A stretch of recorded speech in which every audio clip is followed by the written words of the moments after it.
welcome to Le Mans as the penultimate round of the Radical Esports Cup for Season 4 of 2025 is under the lights here at the longest circuit of them all, at least if you discount the Nordschleife, of course. It is one of those circuits that is revered around the world and, of course, has the famous 24-hour race as well.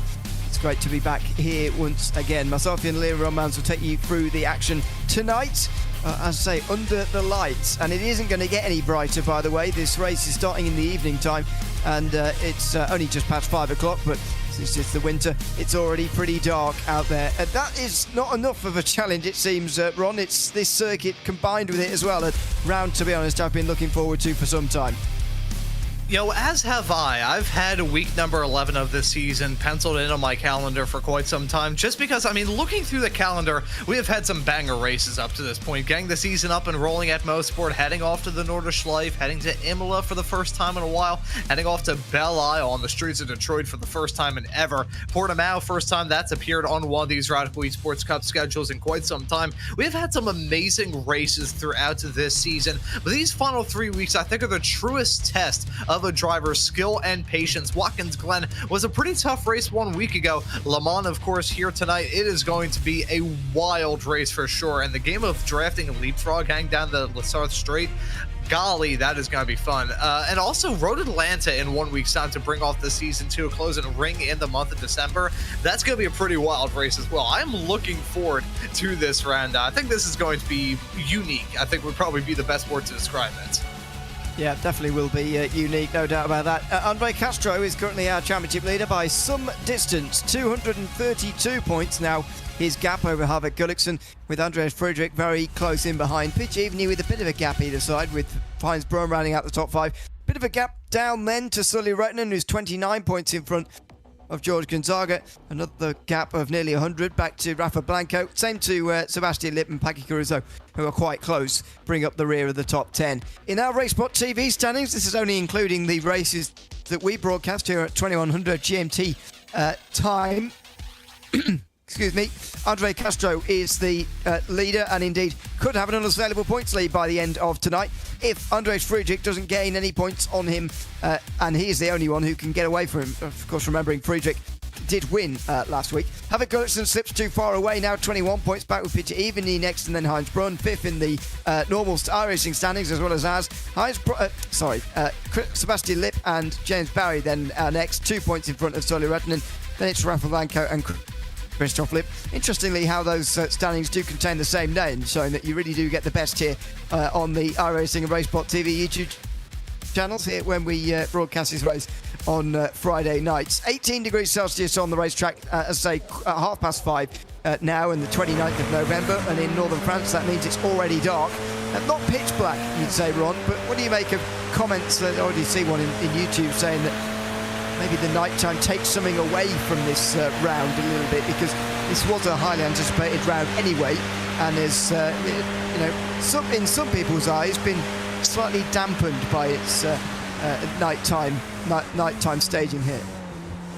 Yeah, this is going to be an odd comparison, but considering it is Black Friday here in the States, I think it is somewhat fitting to say it's like going Black Friday shopping with blinkers over your eyes, so you can't really see anything outside of just directly in front of you. You have no peripheral vision. For us in the broadcast booth, we won't be able to see all the pandemonium that goes on in the back of the shot. We'll just be able to see a bunch of headlights scurrying around. I do think it would have been cool to see all of that going on in the day, and of course, running in the night. The track temperatures are going to be rather frigid as well. I mean, we saw in that graphic about 18 degrees Celsius for the track and ambient temperatures. That's around about the mid 60s Fahrenheit, which is about as low as it goes for iRacing. And considering these cars are usually pretty tough to try and build up that tire temperature in the first place, that will probably subtract from the racing somewhat. I still think it is cool to see some night races here with the Radical Esports Cup. I just wish that we did it at some other tracks that we've done in the past, like Sebring, for instance, that has played host to some night races before. Yeah, and not forgetting that, was it last season, the Sebring, when it was, yeah, I think it was towards the end of last season, already, time flying. An unbelievable race we saw there last season in this series. So hopefully we do see something similar here today. I kind of think we will, to be honest, because it is such a circuit where slipstream plays such a role. Could help us out. In terms of the field, by the way, we've got 19, I think, from what I'm counting at the moment, in the session. Indeed we have, so a couple of names we're not used to, but most of the big names here, Rafa Blanco being one of them, over the line, 1.1 seconds behind.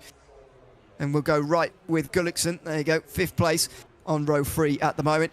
But it seems Andre Castro is asserting his dominance over this field, really. Over half a second over Kjetil Larsen. And I guess that's just because it's such a long circuit. He effectively got double the time to just stretch out his margin over the rest of the field, because we already know what a strong driver he is. Yeah, of course, Andre Castro, very quick racer. I think there's also a little bit more gumption for him as well, considering the somewhat disappointment that he felt leaving the Radical World Finals just a few days ago here on RaceSpotTV. Entered that race after breaking his way through in the qualifier event the week prior. Things just didn't go well for him in the race at all. Got involved in a couple of collisions. I think he ended up outside the top 10 of the pro racers competing in that event. So I think Andre Castro maybe wants to try and redeem himself somewhat in this event. Of course, a pole and maybe even another win would be a pretty darn good way to do that. It's been a little while, in fact, since we saw Andre Castro win one of these races. You have to go back to week 7 at Mid-Ohio to see the last time that Andre Castro actually visited victory lane here in these 2100 GMT races. So I think he's looking to try and cap off our Race Spot Championship and also just end this season period on a high note. Yeah, in the meantime, he has finished second in every round since then, so he's not been doing badly, but you're right, he hasn't won for quite a few weeks now. That's a month indeed that it will creep up to if he doesn't win tonight and go through the whole of November without a victory, which would be kind of unusual by his standards. But let's wait and see whether that becomes the case or not with this starting grid and then the race, of course. Andre Castro on the pole then, but just over half a second in front of Kjetil Larsen, I'd say. Gordon Haag returning to the series. 3rd place for him in qualifying here at a Peach Evening, with Rafa Blanco and Javier Gullikson then sharing row 3 as the first drivers over a second off of pole. George Gonzaga and Mena de Graffa next, and we're already 2 seconds off pole here. Samir Kadura and Simre Idem round out the top 10. Robin Dougherty and Cody Petter round off row 6. Then it's Lars-Erik Frydenlund ahead of Chris Wetz, who didn't set a time in qualifying, and neither did Ola Gullikson, Rodrigo Cabanero, Jasper van Grootfeest, Rodrigo de Francisco and Sean Nelson not setting times. So quite a few names this week at Sebron that we're not used to seeing in this series, and I do wonder what that says about what the top guys are feeling about this round, or indeed the state of the year that we're in, of course, nearly the end of 2025. I know one cool thing about this track that I think is quite nice. These cars are obviously sports cars, and this track, when you think of it, you think of sports car racing. So, gonna bring in some more sports car aces that don't usually run in these cars. Really interested to see how they can do on a track they may be familiar with, very familiar with, in fact, with a car that they're maybe a bit hesitant on. Let's see how those sports car drivers that we don't usually see in this series perform here tonight. It's going to be interesting with a slightly different field, and I think because of the slipstreaming opportunities, Andre Castro might not find it quite as easy as he just found that qualifying session by beating the whole field by half a second. I think some of those others, like Kjetil Larsen, who's on the other side of the grid there, will be challenging him fiercely throughout this race, especially that front 6 or 7 or 8 or so are really sort of regular names in this series. Just waiting for Jasper van Grootfeest to get onto the grid, and he does now, finally in 17th place. So we are ready to go. Not many laps tonight at Le Mans, just 6 on the clock as we get underway from the bottom. Oh no, and Larsen doesn't get off to oh sorry, it's not Larsen on the front row there, it's Peter Evigny who doesn't get off to a very good start at all, and Javier Gullikson clipped him as he went past there on the front straight. That was pretty close, and indeed there was contact. We'll see whether there's any damage on either of those two cars. In towards the first chicane for the first time. Super difficult to get through here cleanly, but they do, at least at the front of the field where Andre Castro leads. Yeah, so clearly the opening moment drama is no stranger to Le Mans, no stranger to the series, obviously, and it strikes once again. Everybody heading their way off through the end of the purpose-built circuit. Now they head on to what still makes this track technically a street circuit, heading down the back straightaway. This is where that game of leapfrog really comes into effect. You see that 4/10 of a second gap between Castro and Larson? That's going to be gone by the time they head their way into the chicane. Let's see this draft train then. At least the top 6 are involved, maybe more. And here comes Ketil Larsen. You've got to try and disrupt Castro as much as possible. And Gordon Haag wants to disrupt them all here. Goes through the middle, 3 wide, and tries to take the lead from Ketil Larsen, who held it so briefly. Castro breaks too late and he's off through the gravel. Oh, goodness me, the championship leader has got through the chicane and through the gravel, down to 5th, and he might have a slowdown for that too. The drafting games have begun, and now Rafa Blanco is pushing Larsen to glory. Gordon Haag on the other side goes nowhere. He's got no help, and George Gonzaga is going to have to decide what to do here as well. Goodness me, it's the draft train you could have expected, only more so perhaps. Look at the entire field making their way down to the second chicane.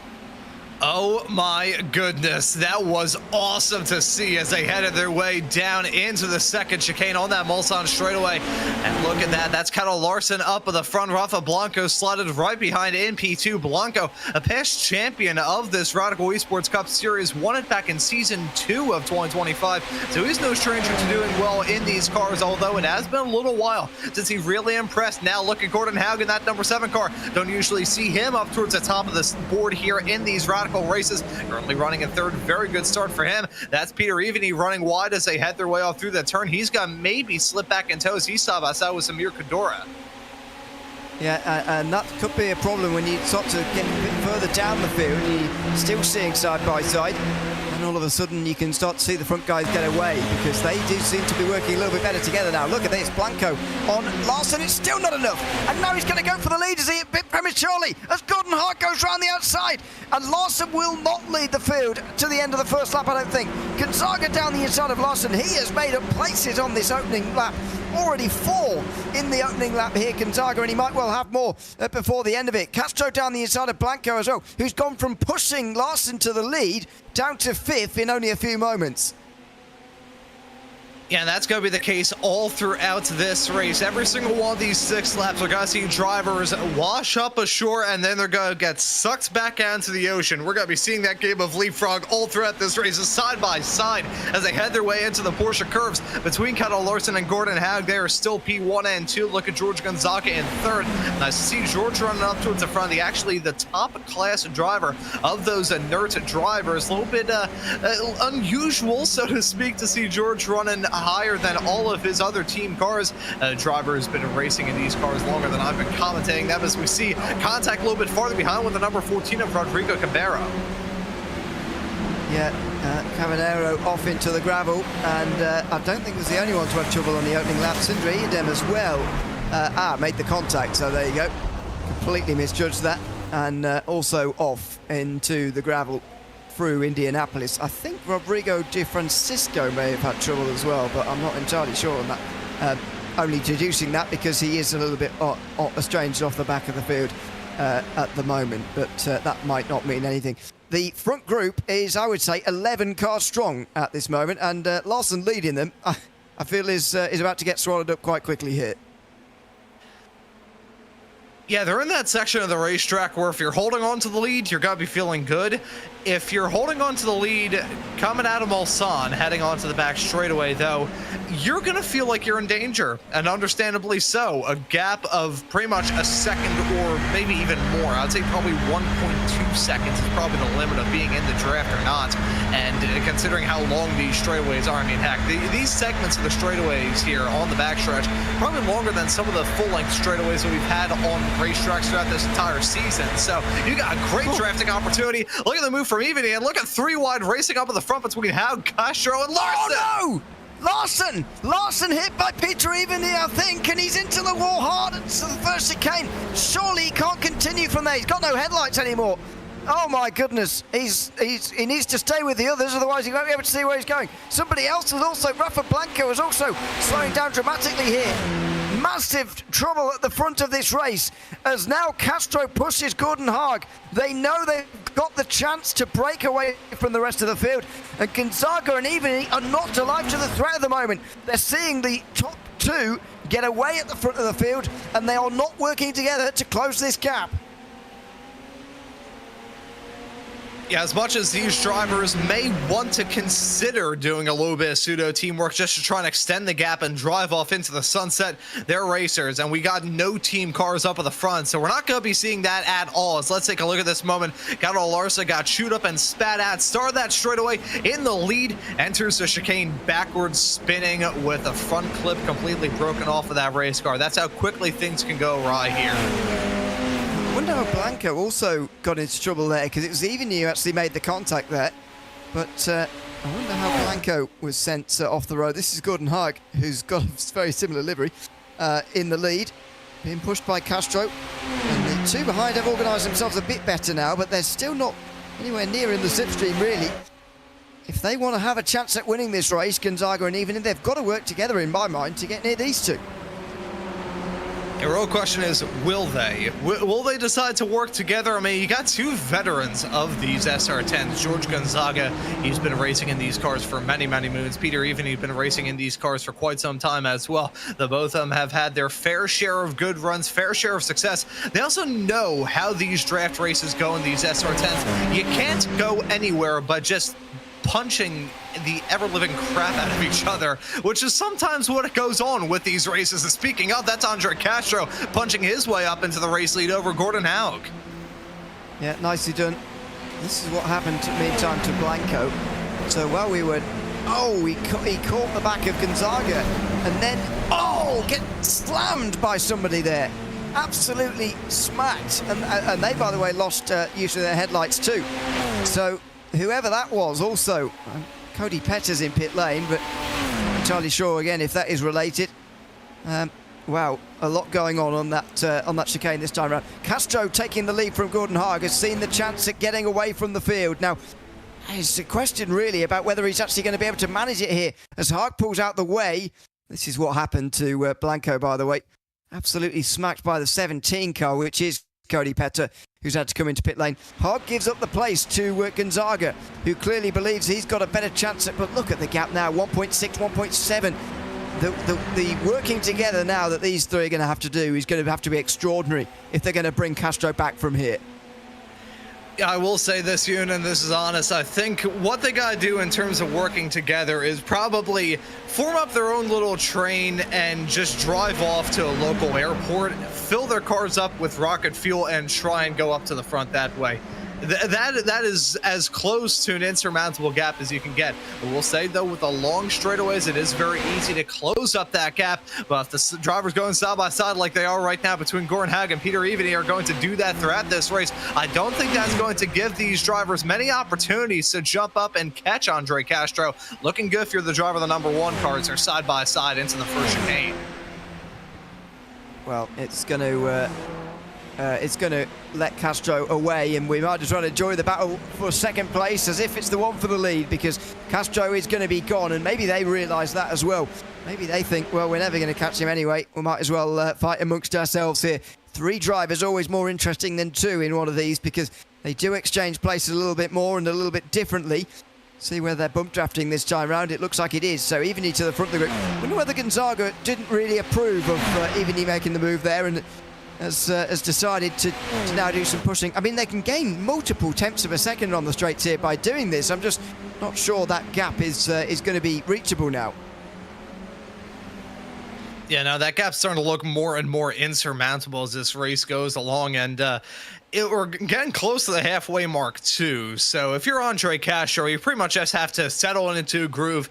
Don't push that car too much, and you'll be golden at the end of this race, because the drivers behind just cannot get their act together. They're going side by side at every single opportunity, which is great from our perspective here in the broadcast booth. But if you're a driver involved in that pack trying to catch up to Andre Castro, you're just going to see that number one car get smaller and smaller and smaller until the point where it's completely gone. It's disappeared into the night nighttime haze, and you're just going to have to worry about a battle for the podium spots. I'll say, though, the top 10 that we have gotten in this race, only a few of them we usually see in these events, and even a further few are ones that we usually see up at the front. Frankly, I mean, looking through, Havard Gulix and Andre Castro are the only perennial race win contenders of all of the racers running inside the top 10. Nice to see a different batch of competitors racing this week.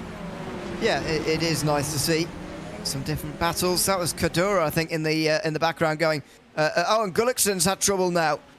So and he's dropped back to the pit lane. So there's one of the familiar names who was from the top 10 and is no longer there. And Chris Wetz has no longer got any headlights anymore again. So he needs Kadura to show him the way. This is what happened. Kadura went firing down the inside. Oh, no, sorry, he was clipped there by Gullickson, who then himself got into the gravel, slid around, and then was hit by Chris Wetz. Gullickson's rear wing came off. He went back to the pit lane. Chris Wetz can no longer see where he's going. Oh man, Rizal's talking about the perennial race win contender that is Havard Gulix, the past champion in this series. He was a vice champion of the Radical European Championship here in 2025. That was not the best moment as they headed their way all through Indianapolis. That's such a tough section, though, to nail down in these cars, because if there's one thing that a Radical SR10 absolutely hates doing, it is braking while turning. Definitely a little bit of gap between those cars when the contact was registered. Unfortunate for Samir Kadura. We'll say, though, just to give a little bit of reprieve to Havard Gulix in after that moment heading down to Indianapolis, not only is that braking zone super, super tough to nail down, I've gotten the opportunity to not only commentate racing with Samir Kadura, and also I've gotten the opportunity to go side by side and race with him in these SR10 official races as well. I will say, and this is honest, maybe it's just my connection being a little bit goofy, but his car has like hopped in the air, flown 5 feet above the ground. I have seen some very odd aerial acrobatics done with Samir Kadura, so maybe a little bit of internet connection problems could have led to that contact taking place. It certainly seemed like it during the contact, as we saw from those replays there. Gordon Haag. See what Gonzaga decides to do this time. Seems to be one of, and he's going to go for it this time. So the book drafting is over. The battling commences. Even he goes from the front to the back very quickly. Gordon Haag around the outside goes through to the front. So it's a complete turning on its head there as Haag goes to lead the group now ahead of Gonzaga, and then even he. Gonzaga doesn't even gain any places or lose any. Stays exactly where he is. And these guys are going to continue to do this as well. Not actually losing any time to Castro, but they need to be gaining it at quite a rate, and that's not happening at the moment.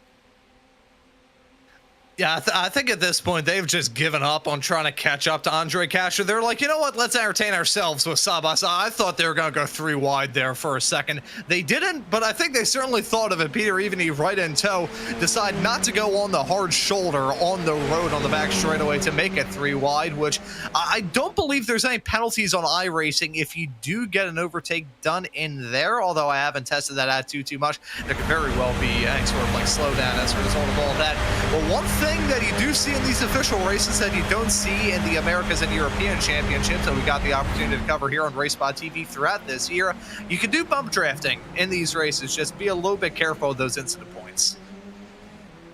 Yes, and it's a little bit precarious as well, I would say, but these guys should be experienced enough with it. Yeah, unless there's been an update to Le Mans recently, I don't think there is any penalty for utilising the hard shoulder, as it were.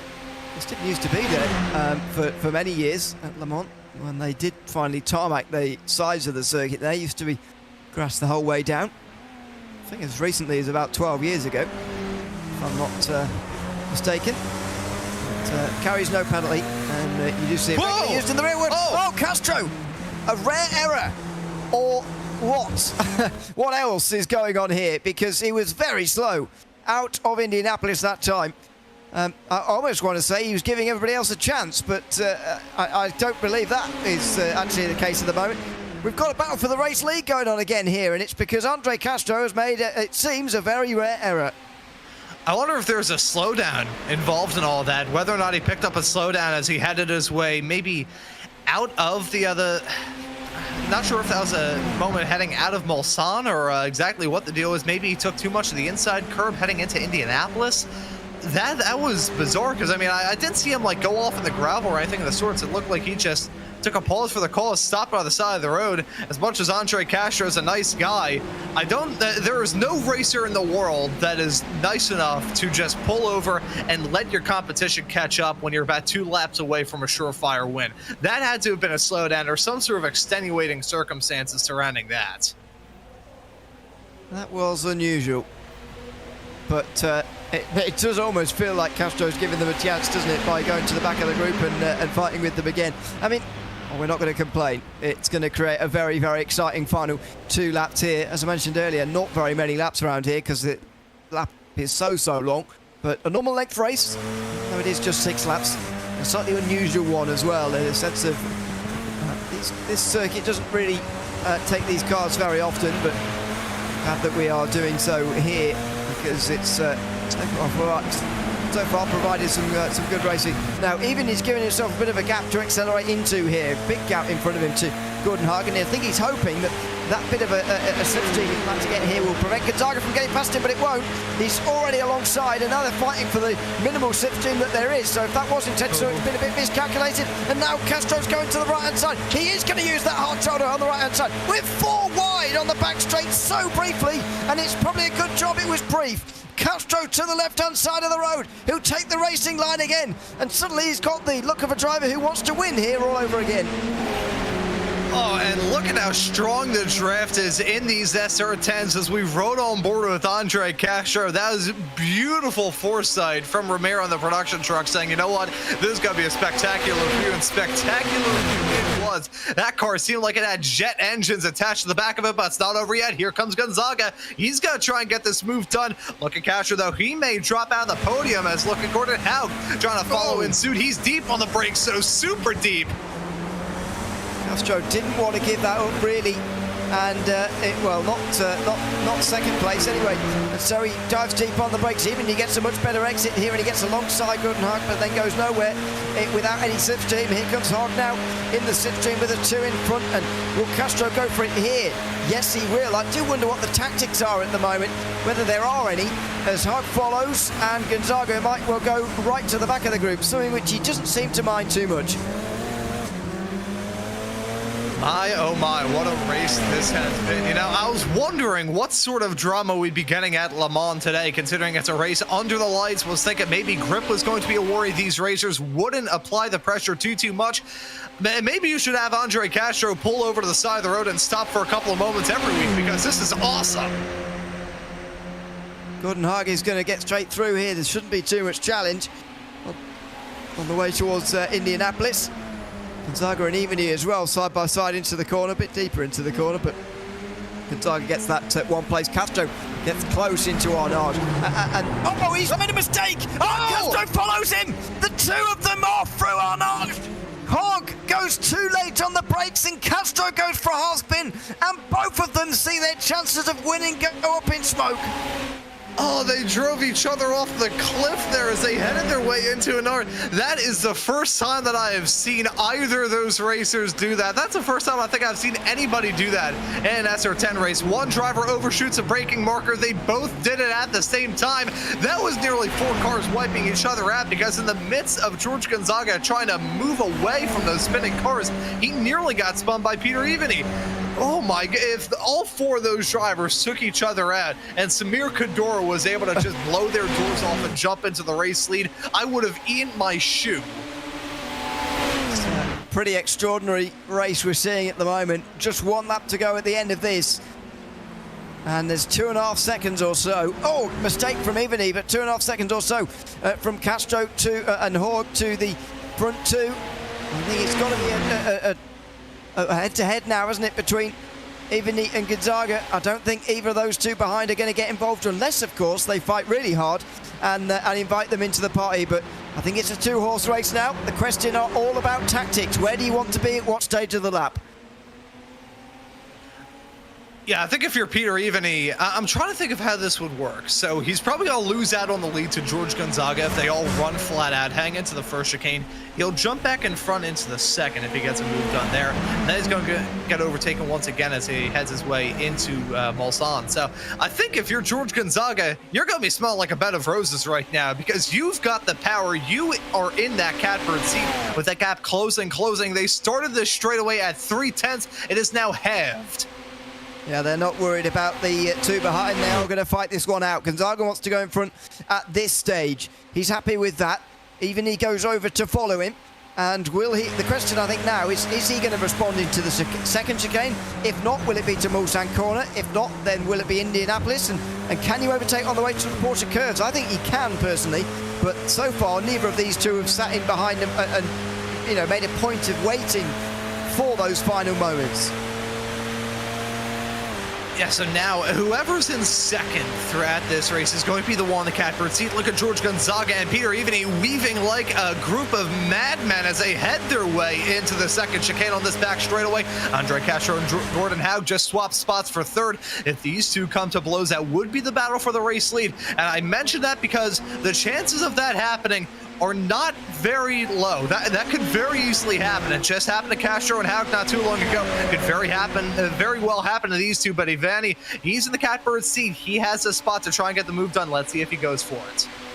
I think he was weaving around to try and prevent himself from getting the slipstream last time, but he's realised that's actually quite costly. And now the gap's only 1.6 to those two behind. They're getting very, very close. And even he's going to be getting nervous in the middle of all this. Haug now through the Mulsanne corner just in front of Castro, who's got a decision to make himself now. Even he's going to go for it, is he? Is he getting alongside now, finally? As Castro gets right into the back of Haug. No lifting now, just bump drafting hard on the way to the Indianapolis corner. They're side by side, those two. They're not helping one another. They're inviting Castro and Haug into the game.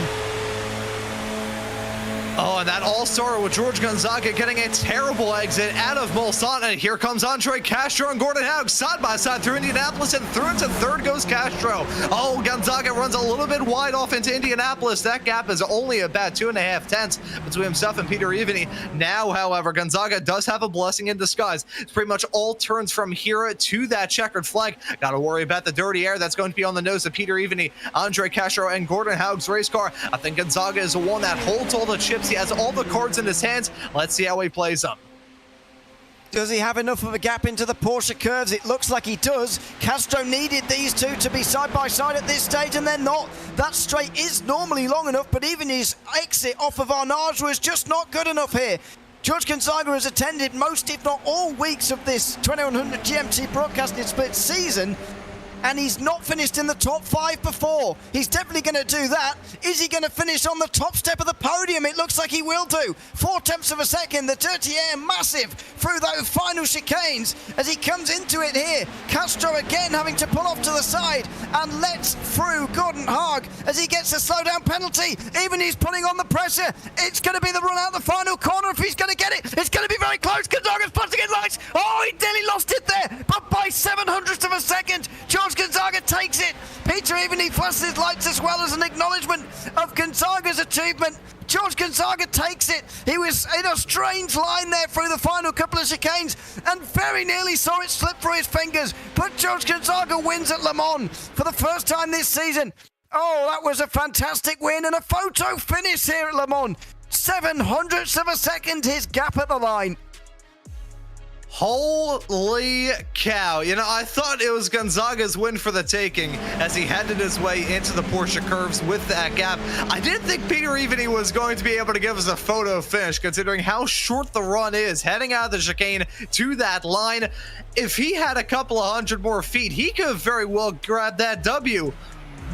What a race, though. That was absolutely thrilling. Yeah, a fantastic race. There's the photo finish. In the end, you didn't especially need a camera, but it was quite close and closer than you'd expect. It's a very short run at the final corner, and it was a pretty short margin between the two of them as well. But it's George Gonzaga who takes the victory here.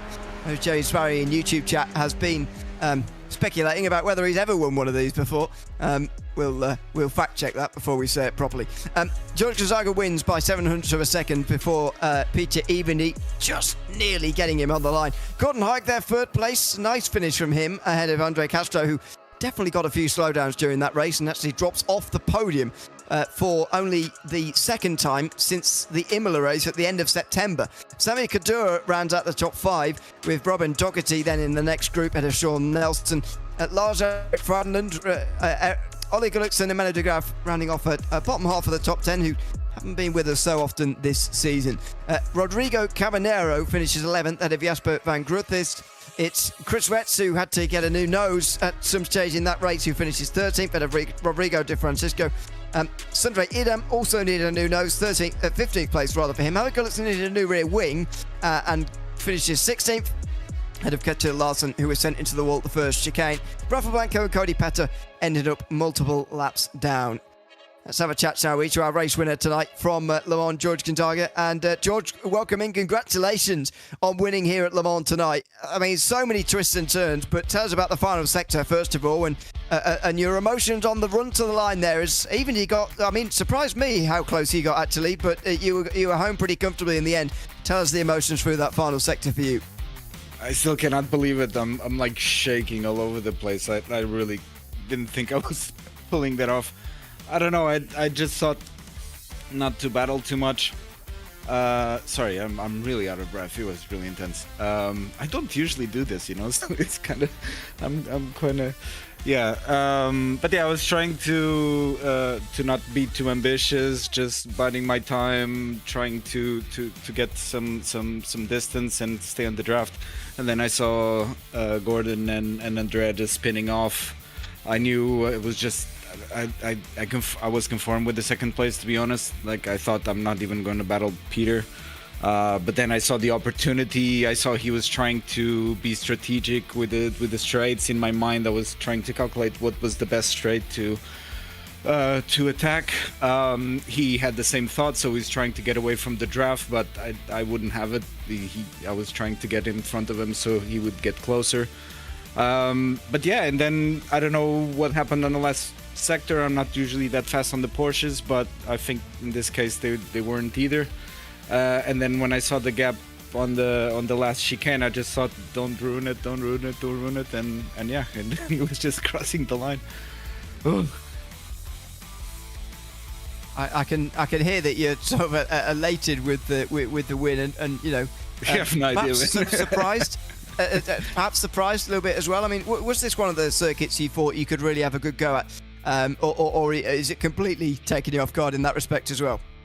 Completely off guard. I wasn't really expecting this. Like, you know me. I'm usually mid-pack. I'm not really a front driver. I do love Le Mans, but it's not necessarily that I'm really good at it. Actually, I didn't even put that much practice this week. But I don't know. It's just it was my lucky star. It was my lucky night, I guess. Yeah. I will put it down to luck. Definitely not skill. Not with Ivani and Andre next to me. Like, those guys are proper fast. So I guess I was just lucky. Yeah, I think you can take some credit yourself as well. Congratulations on the win tonight, and thanks for coming to chat to us at the end of the race as well. All right. Cheers, guys. Bye. Thanks very much. That is George Gonzaga, who wins tonight by just 700ths of a second. And this is what happens, Ron, when we have mixed up fields. Some new names to the field, of course, although most of those, with the exception of Gordon Haig, weren't competing up the front of the field. It means you can get surprise winners, surprise results, and that's what the combination of Le Mans in the dark and indeed a slightly mixed up grid has given us tonight. And what a race. That was fantastic. I mean, from the slightly shuffled field with some drivers that we don't usually see contending for wins, actually contending for victories, from that to the draftiness all throughout. I mean, that was probably the strongest draft race I've ever seen. And I've commentated many of these races at Spa, which is usually the draft track to end all draft tracks. That made the Nordschleife seem like we were racing at Belle Isle in terms of the draft. That was wild. I gotta say, I'm really looking forward to the season season finale at Road Atlanta next time out. That's another draft-heavy race. So some technicalities thrown in the midst that will keep these drivers on their toes. But I'm really hoping, I don't believe it will be on the schedule for season 1 of 2026, but maybe for season 2 of 2026 once we get into the spring of next year. I really want to see Le Mans return. I know it's a draft-heavy race. I don't want to see it every single season because those draft-heavy races can occasionally get a little bit monotonous, for lack of a better term, but I would love to see this track come back. That was just absolute must-see racing. Yeah, it would be nice to see it back, but we will wait and see on that front, of course. Don't know the schedule, I don't think, yet for next season, although it is approaching quite quickly. Maybe we do. That we do. I actually have it up right now, but... go on. Any highlights particularly before we go? What's on the schedule? I will quickly go over. We got Sebring to kick the season off. Alton Park for week number 2. I like Sebring, albeit I'm American, so I'm definitely biased. Circuit de Barcelona, Catalunya. That's going to be interesting. We're going to be running in Mexico City at Autodromo Hermanos Rodriguez for week number 4. That's going to be wild. Daytona. Have you covered a race at Daytona with these SR10s? Because that was one of the first SR10 races that I covered way back in season 2 of 2023. That's a wild combo. Yeah, I have done. Although it was I think it was an hour race actually. It was in the league, so yeah, that was a little bit less of what you're talking about. But yeah, some unusual ones and some of the traditional ones. I must say, yeah, my disdain for Sebring continues because it is on the schedule for every season, and indeed it's on every schedule. So there you go. By the way, very excited about the final round of this championship, which is going to be next week, of course. 5th of December, same time, same place from Road Atlanta. That should be a good end to the year as far as season 4 of 2025 is concerned. Don't forget the first week of the 2026 iRacing season actually really takes place in 2025. So 5th of December, make sure you're back with us here on the iRacing YouTube channel for some more radical racing. Can't promise it's going to be like Le Mans, but it will be exciting, I am sure. Big thanks to everyone who's been tuned in tonight. It's been a lot of fun to bring you this broadcast once again on the RaceSpotTV and iRacing YouTube channels. Happy New Year, Leary, alongside Ron Mounds with Ramiro Augustus is now behind the cameras. We will see you again in 1 week's time for the final round of 2025 Radical Esports Cup action from Road Atlanta. Look forward to seeing you then. Goodbye for now.